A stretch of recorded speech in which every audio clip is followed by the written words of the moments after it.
ఈరోజు మనము నీటి మాట లోపల సద్బోధ మరి శ్రమే ఆరాధన అనే దాని గురించి తెలుసుకుందాము, చెప్పుకుందాం.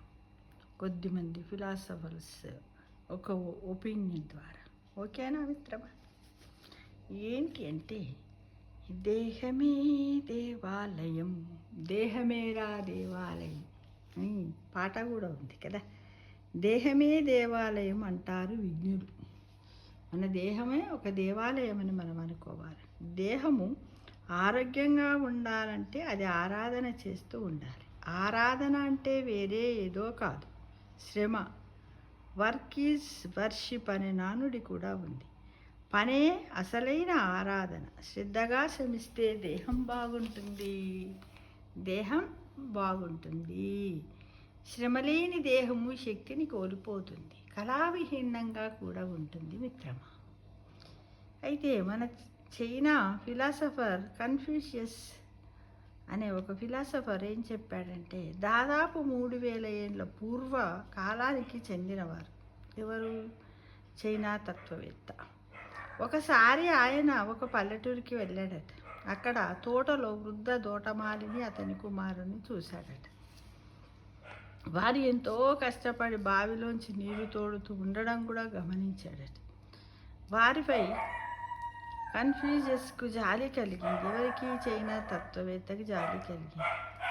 ఎద్దులు గుర్రాల సాయంతో బావిలోంచి నీరు తోడే నూతన ఆవిష్కరణ గురించి వారికి తెలియకపోవడము ఆయనకు ఆశ్చర్యము కలిగిందంట. ఎందుకంటే చాలామంది మనకి తెలుసు, మోటాబావులని ఉండేవి పూర్వకాలం. లోపల ఇంజన్లు, డీజిల్ ఇంజన్లు ఉన్నవాళ్ళు పెట్టుకుందరు, లేని వాళ్ళు ఏం చేద్దారంటే మోటార్ అంటే పెద్దగా ఒక నది ఉంటుండే, దాన్ని ఏమంటారు, బొక్కెన ఉంటుండే పెద్దగా, ఇట్లా రౌండ్గా బొక్క నుండి దానికి ఒకటి అదేంటిది మన టీపు లాంటి టైర్ లాంటి దానికి ట్యూబ్ ఉంటుంది కదా, దాని కనెక్షన్ ఇచ్చి తర్వాత ఎడ్లను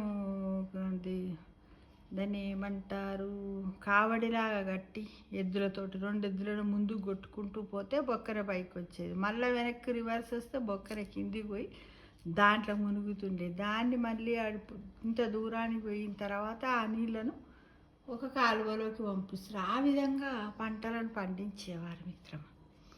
అయితే ఈ విషయం వీళ్ళకు తెలియదా అని ఈ చైనా ఫిలాసఫర్కి, ఈ తత్వవేత్తకు బాధ అనిపించిందట, ఆశ్చర్యం కూడా కలిగిందట. ఈ తండ్రి కొడుకు నీరు తోడడం కోసం ఇంకా పాత పద్ధతులు ఇంత అవస్థ ఎందుకు పడుతున్నారు అని ఆలోచించాడట చైనా తత్వవేత్త. వృద్ధుని దగ్గరికి వెళ్ళి, మిత్రమా, నీరు తోడడానికి కొత్త పద్ధతిని ఎన్నుకున్నారు. ఎద్దులను గుర్రాలను వినియోగించి ఎంతటి లోతైన బావి నుంచైనా సులువుగా నీరు తోడుకోవచ్చు. దాని గురించి మీకు తెలియదా అని ఈ చైనా తత్వవేత్త ఆ వృద్ధుణ్ణి, అతని కొడుకుని అడిగాడట. ఎందుకు ఇంత శ్రమ పడుతున్నారు? పట్టణానికి వెళ్ళి ఆ పద్ధతిని చూసి నేర్చుకోండి, మీకు ఈ కష్టం తప్పుతుంది అని చెప్పాడట. అప్పుడు ఆ వృద్ధుడు, గట్టిగా మాట్లాడవద్దు. అప్పుడేమంటట ఆ వృద్ధుడు, గట్టిగా మాట్లాడవద్దు, నాకు చెప్పారు కాబట్టి సరిపోయింది. మా అబ్బాయి వింటే కొంపలు అంటుకుపోతాయని నాకు భయంగా ఉంది అన్నాడు. ఎందుకు అంటే, తండ్రి ఈ విధంగా చేయడం వల్ల కొడుకు చేస్తున్నాడు, అలాంటివి ఉండగా ఎందుకు మనం చేసుడని ఏమంటాడో అని.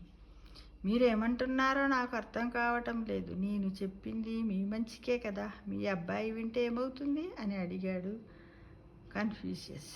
వృద్ధుడు కన్ఫ్యూషియస్ చెవిలో, మీరు చెప్పిన ఆ కొత్త పద్ధతి గురించి నాకు తెలుసు, కానీ మా అబ్బాయికి తెలిస్తే వాడు ఇలా నీళ్లు తోడే పని వదిలేసి ఆ కొత్త పద్ధతినే పాటిస్తాడు. శారీరక శ్రమ లేకపోవడంతో వాడి శరీరం బలహీనమవుతుంది, కాంతిని కోల్పోతుంది, ఆ తర్వాత ప్రాణమే పోతుంది అన్నాడట. ఈ కథను ఒక సందర్భంలో చెబుతూ, జీవము శ్రమ ఈ రెండు ఒకటే, పని చెయ్యని దేహము పాడుబడిన దేవాలయము అన్నాడట.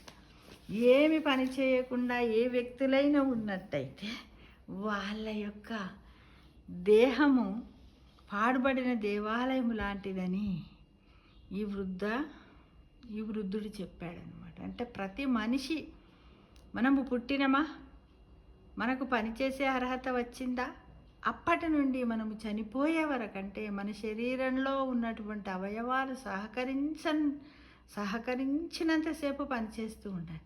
సహకరించని నాడు మనము పని చేయకపోయినా పర్వాలేదు, ఆ ఈశ్వరుడు మనల్ని తన యందు విలీనం చేసుకుంటాడు మిత్రమా. కైవల్యానికి మనల్ని తీసుకుని వెళ్తాడు, ముక్తి ప్రసాదం అవుతుంది. కాబట్టి ఎవ్వరు కూడా ఈ మధ్యకాలంలో నాకు అన్ని బాడీ పెయిన్స్, నాకు ఇది ఉంది అది ఉందని కొంతమంది ధనవంతుల ఇళ్ళల్లో, కోటీశ్వరుల ఇళ్ళల్లో వాళ్ళు ఏమీ లేదు తెలుసా, డైనింగ్ టేబుల్ కాడికి రాగానే అన్ని రకాల పదార్థాలు మాత్రం తింటారు. అంటే ప్రతిదానికి పనోళ్ళే ఉంటారు దాదాపుగా వాళ్ళ ఇంట్లో. ఎంతోమంది పనులు ఉంటారు, వాళ్ళు ఏమి లేదు, ఇటు ఉన్నది తీసి అటు పెట్టరు, ఏమి చేయరు. అంటే వాళ్ళ శరీరంలో ఉన్నటువంటి అవయవాలు ఆ శ్రమను ఓర్చకుండా, వాటికి వ్యాయామం లేకుండా కొన్ని రోజుల తర్వాత అవి ఏమైపోతాయో మలినంలాగా ఒక మూలన పడిపోతాయి, చచ్చగిల పడిపోతాయి, బలహీనంగా అవుతాయని మనం ఈ కథ ద్వారా మనం తెలుసుకున్నాం. కాబట్టి శ్రమే ఆరాధన. శ్రమ అంటే పనిని మనము చేసినట్టయితే భగవంతుని ఆరాధించినట్టే. మన దేవాలయం అనే మన శరీరం అనే దేవాలయాన్ని కాపాడుకోగలుగుతాం మిత్ర. కాబట్టి ఎంతో కొంతలో కొంత, ఇప్పుడు మామూలుగా కొద్ది 50-60 ఏళ్ళు వచ్చిన తర్వాత అన్ని పనులు చేయలేరు. అప్పుడు ఏంటంటే కొన్ని పనులకు పెట్టుకోండి. మీరు ఎక్కువ శ్రమ ఆ పని చేస్తే మీ శరీరం ఎక్కువ అలసిపోతుందని వాటికి పెట్టుకోండి. మిగతా వాటిని మనమే చేసుకుంటే బాగుంటుంది, రెస్ట్ తీసుకుని. కాబట్టి ఈ కథ విన్న తర్వాత ప్రతి ఒక్కరు కూడా శ్రమించడాన్ని, ఆనందంగా శ్రమించండి, ఆయుష్ను పొందండి, శరీరాన్ని పరుచుకోకండి, శరీరాన్ని దృఢంగా చేసుకోవడానికి ప్రయత్నించండి మిత్రమా. దేహమేరా దేవాలయం, దేహమేరా దేవాలయం అంటూ శ్రమే ఆరాధనా, దేహమేరా దేవాలయం, శ్రమే ఒక ఆరాధన, శ్రమే ఒక ఆరాధన, అదే ఆదిదేవులకిష్టమట, అదే మనకు ఇచ్చునట మోక్షానికి మార్గమట. దేహమేరా దేవాలయం అని తెలుసుకో మిత్రమా.